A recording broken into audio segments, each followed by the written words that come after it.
بسم اللہ الرحمن الرحیم۔ السلام علیکم، میں ہوں شجیع اللہ فراست۔ آپ دیکھ رہے ہیں نیشنل اور انٹرنیشنل نیوز پر مشتمل 4 ٹی وی کا خصوصی خبرنامہ دنیا بھر سے، یعنی خبریں آپ کی نظر سے۔ سب سے پہلے ہیڈ لائنز۔ جمرات میں شیطان کو کنکریاں ماری گئیں، مناسک حج جاری، حاجی انوکھے احساس سے دوچار۔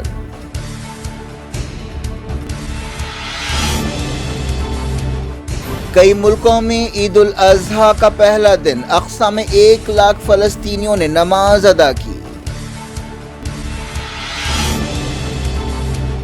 سویڈن پولیس نے مسجد کے باہر قرآن مجید کی بے حرمتی کی اجازت دی، عید کے دن قدم سے مسلمانوں میں غصہ۔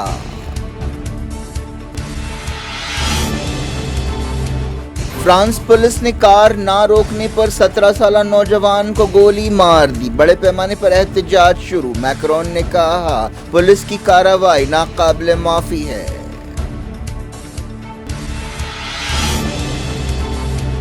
یوکرین کے کئی مقامات پر رشیا کے حملے جاری، ڈونیٹسک میں 10 ہلاک، جڑواں بہنیں بھی شامل۔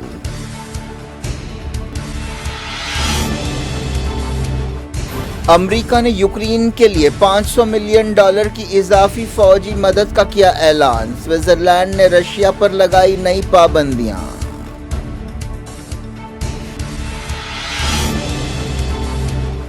عام آدمی پارٹی کامن سول کوڈ کی حامی، کہا کوئی بھی فیصلہ صلاح مشورے سے ہونا چاہیے، مسلم پرسنل لا بورڈ کی ایمرجنسی میٹنگ۔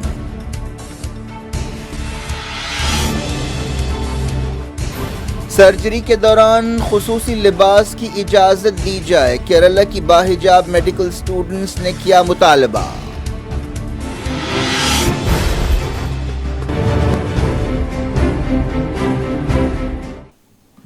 ہیڈ لائنز آپ نے دیکھی، اب خبروں کی تفصیل کی طرف آپ کو لیے چلتے ہیں۔ لاکھوں مسلمانوں نے حج کے تیسرے دن شیطان کی علامتوں کو کنکریاں ماری۔ اس عمل کو رمی جمار کہا جاتا ہے۔ مینا کے قریب جمرات کے مقام پر حج کا یہ رکن ادا کیا جاتا ہے۔ چہارشنبے کو حاجی مزدلفہ سے جمرات پہنچے اور شیطان کی علامتوں کو کنکریاں ماری۔ اس سے پہلے منگل کو حج کے سب سے بڑے رکن وقوف عرفات کے بعد حاجیوں نے مزدلفہ میں کنکر جمع کیے۔ ہیلی کاپٹرز کے ذریعے جمرات کی صورتحال پر نظر رکھی جا رہی ہے۔ رمی جمار کے دوران ماضی میں کئی مرتبہ ناخوشگوار واقعات پیش آئے ہیں، اسی لیے یہاں بہت زیادہ احتیاط برتی جاتی ہے۔ جمرات میں ٹیمپریچر 45 ڈگری سیلسیس ریکارڈ کیا گیا۔ شدید گرمی کی وجہ سے سعودی عہدیدار بہت زیادہ چوکسی برت رہے ہیں تاکہ لو لگنے، جسم سے پانی نکلنے یا تھکن کی صورت میں حاجیوں کو وقت پر مدد پہنچائی جا سکے۔ رمی جمار کے بعد حاجی کعبے کا طواف کر رہے ہیں۔ سعودی عہدیداروں نے اس سال کے حج کو تاریخ کا سب سے بڑا حج قرار دیا ہے۔ 160 سے زیادہ ملکوں کے مسلمانوں نے اس سال حج ادا کیا ہے۔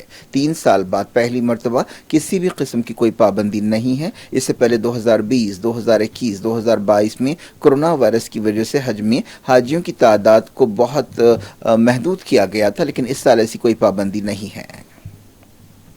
چہارشنبے کو رمی جمار کے علاوہ حاجیوں نے اللہ کی راہ میں ابراہیم علیہ السلام کی عظیم قربانی کی یاد میں جانور ذبح کیے اور اپنے بال کٹوائے۔ بال کٹوانے کے اس عمل کو حلق کہا جاتا ہے۔ حلق کے بعد حاجی احرام کی پابندیوں سے آزاد ہو گئے۔ حاجیوں نے وقوف عرفات کے بعد کل کی رات مزدلفہ میں گزاری اور کنکر چنے۔ فجر کی نماز کے بعد وہ مزدلفہ سے روانہ ہوئے اور جمرات پہنچے۔ عورتوں اور بزرگوں کے لیے رمی جمار میں خود حصہ لینا لازمی نہیں ہے، وہ اپنے کسی محرم کو یہ ذمہ داری دے سکتے ہیں۔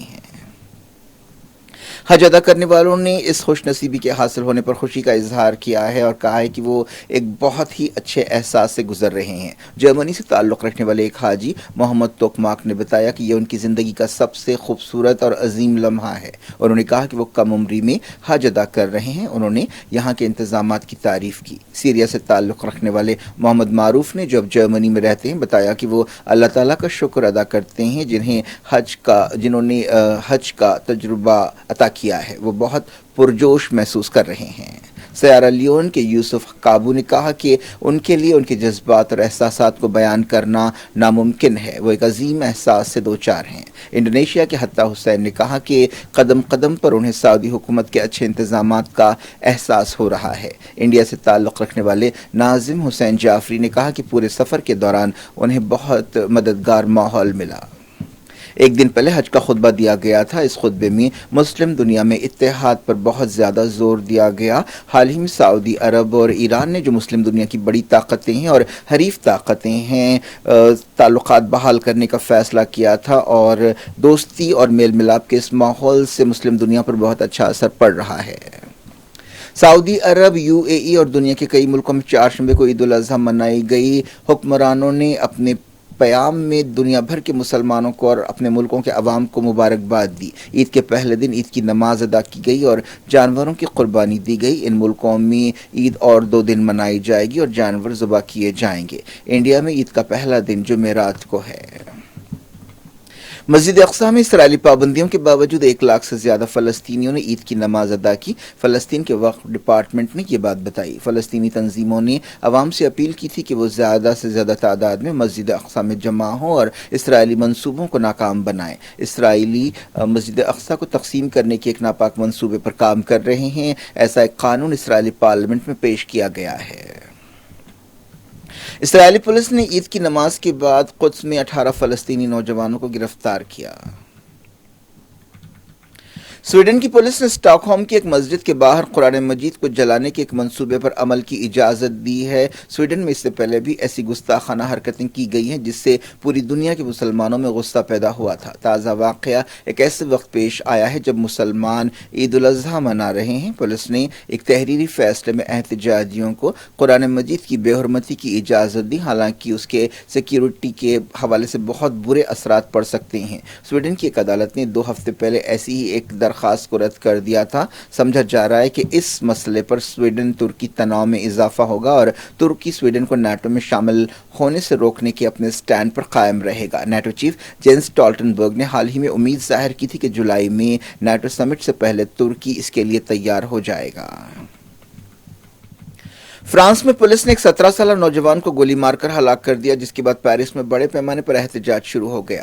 صدر ایمانوئل میکرون نے یہ بات مانی کہ اس واقعے سے پوری قوم متاثر ہوئی ہے. احتجاجیوں اور پولیس کے درمیان رات بھر جھڑپیں ہوئی. اس نوجوان کی پہچان نائل ایم کی حیثیت سے کی گئی ہے. بتایا گیا کہ یہ نوجوان پولیس کے اشارے کے بعد بھی نہیں رک رہا تھا. یہ نوجوان ایک کرایہ کی گاڑی چلا رہا تھا جب پولیس نے کئی ٹریفک قاعدے توڑنے کے لیے اسے باہر نکالنے کی کوشش کی. سوشل میڈیا پر ایک ویڈیو سامنے آیا ہے جس میں دیکھا جا سکتا ہے کہ 2 پولیس آفیسرز گاڑی روکنے کی کوشش کر رہے ہیں. ایک پولیس آفیسر نے اپنی بندوق کا نشانہ ڈرائیور کی طرف کیا اور قریبی فاصلے سے اسے گولی مار دی جب وہ گاڑی چلانے کی کوشش کر رہا تھا. کچھ میٹر دور جا کر گاڑی نے ٹکر دے دی. ایمرجنسی سروس نے اس نوجوان کو بحال کرنے کی کوشش کی لیکن جلد ہی اس کی موت ہو گئی.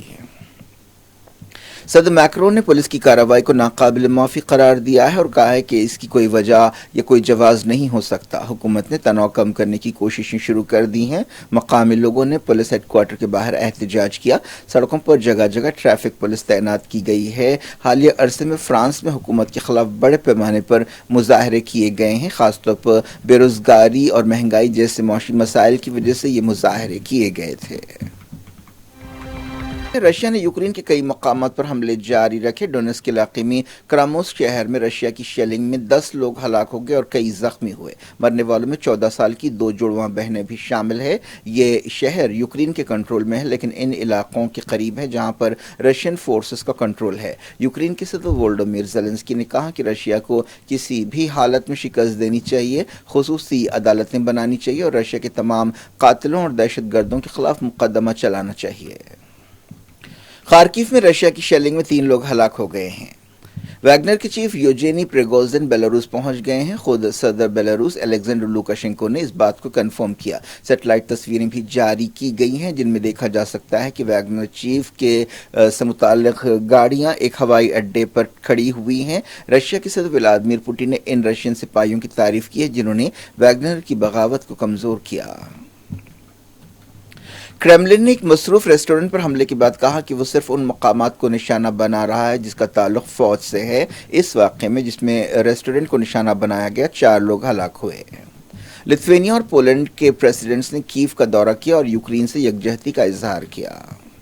سوئٹزرلینڈ نے رشیا کے خلاف نئی پابندیاں لگائی ہیں. کرملن نے اس بات کو کنفرم کیا کہ پوپ کے نمائندے یوکرین کے بارے میں بات چیت کے لیے ماسکو پہنچے. پوپ کے نمائندے جنگ روکنے کی کوششیں کر رہے ہیں.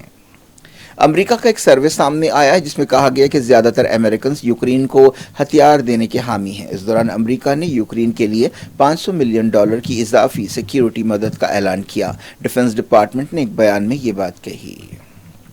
رشیا کے صدر ولادیمیر پوٹین نے بحرین کے شاہ سے بات چیت کی۔ شاہ حماد نے اس موقع پر بغاوت کو کچلنے کے لیے پوٹین کی طرف سے اٹھائے گئے قدموں کی تائید کی۔ پوٹین نے ایک دن پہلے سعودی کراؤن پرنس محمد بن سلمان سے بھی ایسی بات چیت کی تھی۔ پاکستان کے صوبہ خیبر پختونخوا میں شادی کے مسئلے پر ایک جھگڑے کے بعد ایک ہی خاندان کے 9 لوگوں کو گولی مار کر ہلاک کر دیا گیا۔ یہ واقعہ مالاکنڈ ڈویژن میں پیش آیا۔ مرنے والوں میں 3 عورتیں شامل ہیں۔ ان لوگوں کو اس وقت گولی ماری گئی جب وہ سو رہے تھے۔ پولیس نے بتایا کہ شادی کے مسئلے پر جھگڑا ہوا اور ان کے گھر میں گھس کر گولیوں کی بوچھاڑ کر دی گئی۔ پولیس تحقیقات کر رہی ہے۔ عام آدمی پارٹی نے کہا کہ یونیفارم سول کوڈ کے بارے میں تمام مذہبوں، سیاسی پارٹیوں اور تنظیموں کے بیچ صلاح مشورہ ہونا چاہیے۔ اس طرح عملاً عام آدمی پارٹی نے یونیفارم سول کوڈ کی تائید کی ہے۔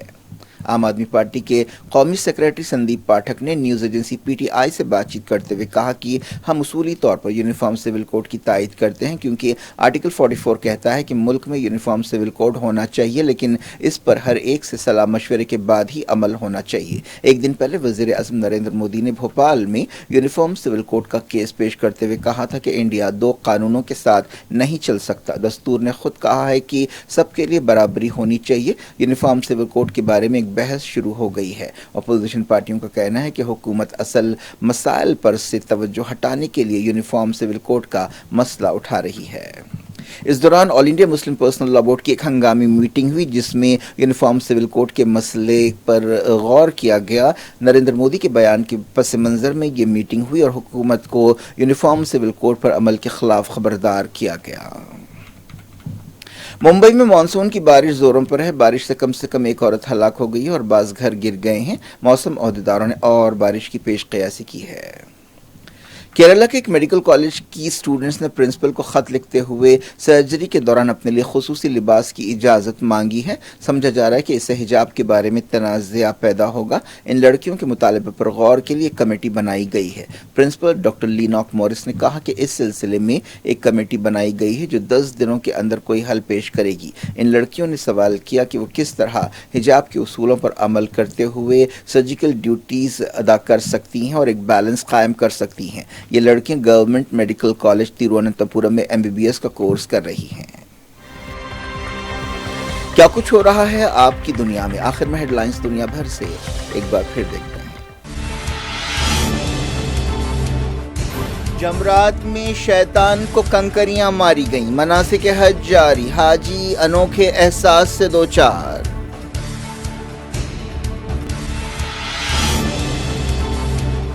کئی ملکوں میں عید الاضحیٰ کا پہلا دن، اقصی میں 1 لاکھ فلسطینیوں نے نماز ادا کی۔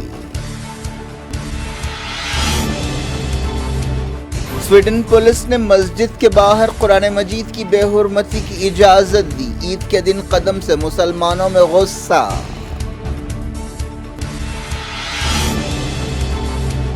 فرانس پولیس نے کار نہ روکنے پر 17 سالہ نوجوان کو گولی مار دی، بڑے پیمانے پر احتجاج شروع۔ میکرون نے کہا پولیس کی کارروائی ناقابل معافی ہے۔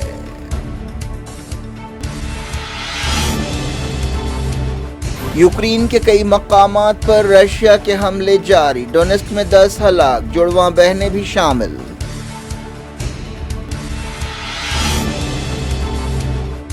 امریکہ نے یوکرین کے لیے $500 ملین کی اضافی فوجی مدد کا کیا اعلان، سوئٹزرلینڈ نے رشیا پر لگائی نئی پابندیاں۔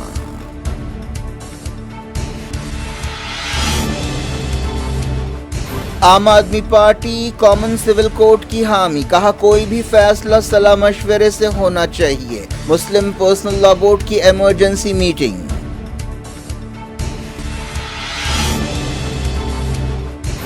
سرجری کے دوران خصوصی لباس کی اجازت دی جائے، کیرالہ کی باحجاب میڈیکل اسٹوڈنٹس نے کیا مطالبہ۔